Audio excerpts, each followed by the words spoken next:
Hello everyone. I am Gagan Saini, a final year MBBS student. तो आज का हमारा टॉपिक है हाइपरटेंसिव क्राइसिस। हाइपरटेंसिव क्राइसिस का मतलब है कि इसमें हमारा जो बीपी होता है ना, वो बहुत ज़्यादा बढ़ जाता है कि भाई more than 180 by 120 mm of Hg से भी वो हमारा ज़्यादा हो सकता है। ठीक है। अब इसके रीज़न क्या-क्या है कि कैसे हो सकती है, तो इसकी देखते हैं हम पैथोफिजियोलॉजी। इसमें क्या होता है कि अगर कोई पर्सन मेडिसिन पे है, ठीक है, तो अगर उसकी कोई मेडिसिन मिस हो गई या किसी में सिम्पैथेटिक सर्ज हो गया या किसी में रीनल स्टेनोसिस है, ये हमने पढ़ा भी था। ठीक है, तो इसमें क्या होता है, सडन इंक्रीज़ हो जाता है हमारा क्या, बीपी बहुत एक साथ बढ़ जाता है। ठीक है। अब इससे क्या होगा, इससे होगा sudden increase in systemic vascular resistance, वो बढ़ गया। उससे हमारा बीपी इंक्रीज हो जाता है। क्यों? क्योंकि उसमें फेलियर हो जाता है ऑटो रेगुलेशन का। ठीक है। अब ऑटो रेगुलेशन फेलियर हो गया, बीपी इंक्रीज हो गया, उसकी वजह से हमें देखने को मिलेगा मैकेनिकल शियर स्ट्रेस और एंडोथेलियल इंजरीज। ठीक है। अब उसमें क्या हुआ, लॉस ऑफ वेजोडाइलेशन। अब वेजोडाइलेशन का लॉस हो गया तो उसमें क्या देखने को मिलेगा, वेजो कॉन्स्ट्रिक्शन। ठीक है। परमिएबिलिटी बढ़ जाएगी तो उसमें से प्लाज्मा बाहर लीक करने लगेगा और प्लेटिलेट का एक्टिवेशन हो जाएगा, जिसकी वजह से हमें देखने को मिलता है ये। अब हमारे प्लेटिलेट का क्या हो गया, एक कोएगुलेशन बढ़ने लग गया। उससे क्या होगा, नैरोइंग ऑफ ल्यूमेन वेसल देखने को मिलेगी। ठीक है ना। ये सब फैक्टर इंक्लूड करते हैं, ये जितने भी थे जो हमने पढ़े, इनसे हो रहा है हमारा फिब्रिनोइड नेक्रोसिस। वो क्या है, मतलब कि सेल जो वॉल डेथ हो जाएगी उसकी और इन्फ्लामेशन हो जाएगा, नैरो हो गई उसकी ल्यूमेन, और उससे हमें देखने को मिलेगा टिश्यू इस्चीमिया एंड हाइपोपरफ्यूजन। ठीक है। ये सब फैक्टर मिलके क्या करेंगे, जितना भी फैक्टर देना ऊपर हमने पढ़ी, इनसे होगा हमारा एंड ऑर्गन डैमेज।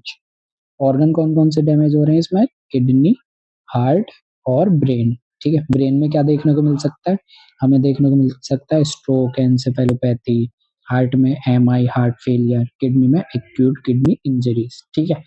अब हमने देख लिया हाइपरटेंसिव क्राइसिस क्या था, सडन इंक्रीज हो रहा था बीपी में, कितना, more than 180 by 120 mm of Hg. अब ये जो हमारा हाइपरटेंसिव क्राइसिस है, इसको हमने डिवाइड किया है दो कैटेगरीज में। एक है हमारा हाइपरटेंसिव इमरजेंसी और एक है हमारा हाइपरटेंसिव अर्जेंसी। ठीक है। पहले देखते हैं हाइपरटेंसिव इमरजेंसी। इसमें क्या हो रहा है ना, इसमें हमारे प्रोग्रेसिव एंड ऑर्गन डैमेज हो रहा है। ठीक है। इसमें हमारा ब्लड प्रेशर जो है वो तो बढ़ेगा 180 बाय 120। ठीक है, इतना तो बढ़ेगा। लेकिन इसमें हमें देखने को मिलेगा एंड ऑर्गन डैमेज, जैसे कि retinopathy, renal dysfunction, hypertensive encephalopathy, ये सब हमें इसमें देखने को मिलेगा। ठीक है। अब इसको हमें मेंटेन कैसे करना है, अगर इसमें हमने एक साथ बीपी घटा दिया तो भी दिक्कत है, तो हमें बीपी इसका ऐसे मैनेज करना है कि वो रिड्यूस हो not more than 25% over 1 hour. तो 25% ही वो कम आना चाहिए 1 घंटे के अंदर। ठीक है।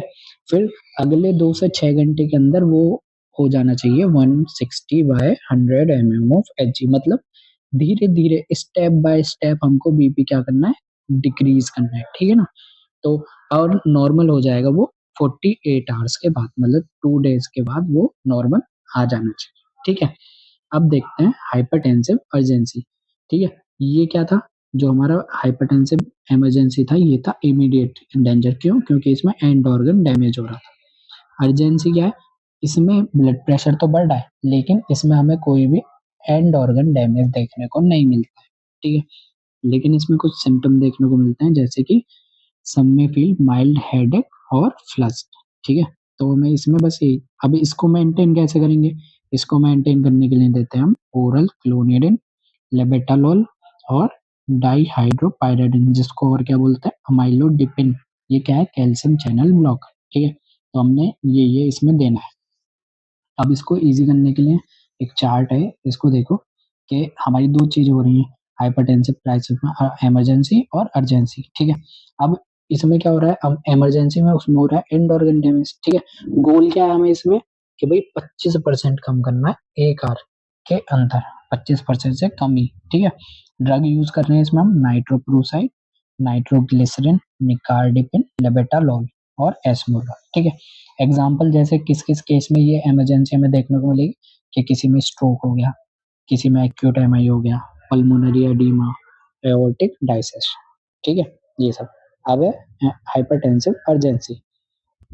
ये क्या है, इसमें हमें एक तो एंड ऑर्गन डैमेज देखने को नहीं मिल रहा है।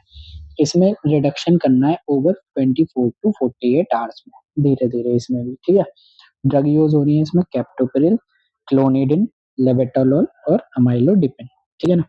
और इसमें हम अवॉइड करते हैं, क्या अवॉइड करना है कि हमें इसमें निफेडिपिन नहीं देनी है, सबलिंगुअली, ठीक है? फिर है हमारे फिर आते हैं इसमें हमारे ड्रग्स जो कि हमें देने हैं पेशेंट में। इसका है हमारे पास एक रेज़्यूमे जिसमें हम देखते हैं निकार्डिपिन, लेबेटालोल और सोडियम नाइट्रोक्लोराइड। ये ड्रग्स हम दे सकते हैं। निकार्डिपिन कैसे देनी है कि आईवी इन्फ्यूज़न करना है 5 मिलीग्राम पर आवर और इंक्रीज़ करनी है 2.5 milligram per hour every 5 minute, ठीक है? और मैक्स कितनी दे सकते हैं 15 एमजी पर आवर, ठीक है? 5 से स्टार्ट करिए, 2.5 एमजी बढ़ाना है 5 मिनट तक और मैक्स देनी है 15 एमजी पर आवर, ठीक है? रैपिड एक्टिंग है और शॉर्ट ड्यूरेशन ऑफ एक्शन होता है इसका, ठीक है? लेबेटालोल देनी है हमें 0.4 टू 1.0 मिलीग्राम पर केजी पर आवर, ठीक है? 3 एमजी तक हमें इसकी मैक्सिमम डोज़ देनी है। फिर है कि ये हम बीटा ब्लॉकर है तो हम इसे किस में नहीं देंगे, अस्थमा में हम इसे नहीं दे सकते, ठीक है? सोडियम नाइट्रोक्लोराइड कैसे देनी है कि इसका IV इन्फ्यूजन करना है 0.3 टू 0.5 mcg पर केजी पर मिनट, ठीक है? मैक्स देनी है 0.5, ठीक है? अब है कुछ ऐसे ड्रग कि किसी को पहले से सपोज किसी को हाइपर टेंसिव क्राइसिस हो रहा है पर उसमें एक्यूट पल्मोनरी एडिमा भी है, तो उसमें हम क्या क्या देंगे, लेबेटालोल, निकार्डिपिन, नाइट्रोग्लिसरिन और सोडियम नाइट्रोक्लोराइड, ठीक है? अब hypertensive crisis with aortic patient, तो उसमें हम क्या देंगे, एस्मोलॉल और क्लेविडिपिन, ठीक है? अब बचता है हमारा कि हाइपरटेंसिव क्राइसिस विद फियोक्रोमोसाइटोमा, मतलब कि एड्रिनल ग्लैंड का ट्यूमर, तो उसमें कौन सी देनी है, फेंटोलामाइन जो कि अल्फा ब्लॉकर है, एनाल्प्रिल जो कि एसी इनहिबिटर या एआरबी इनहिबिटर है और हाइड्रोलाजाइन, ठीक है? तो ये ड्रग्स हमें देनी है। तुम्हें ये पता होना चाहिए निकार्डिपिन, लेबेटालोल और सोडियम नाइट्रोक्लोराइड ज़रूरी है, ठीक है? फिर इसमें ये देख लेना कि अर्जेंसी में हम कौन-कौन सी ड्रग दे रहे हैं, 48 आवर में स्लो रिडक्शन करना है, ऐसे ही इमरजेंसी में हमें 25% 1 घंटे में कम करना है, ठीक है? और इसमें यूज़ होने वाली ड्रग। फिर देख लेना कि भाई हमारी पैथोफिज़ियो कैसे हो रही थी, क्या-क्या रीज़न कॉज़ कर रहे थे कि हम इस किसी भी इंडिविजुअल में हाइपरटेंसिव क्राइसिस हो जाए, ठीक है? इसमें ब्लड प्रेशर हो जाता है more than 180/120 mm of Hg, ठीक है? Thank you.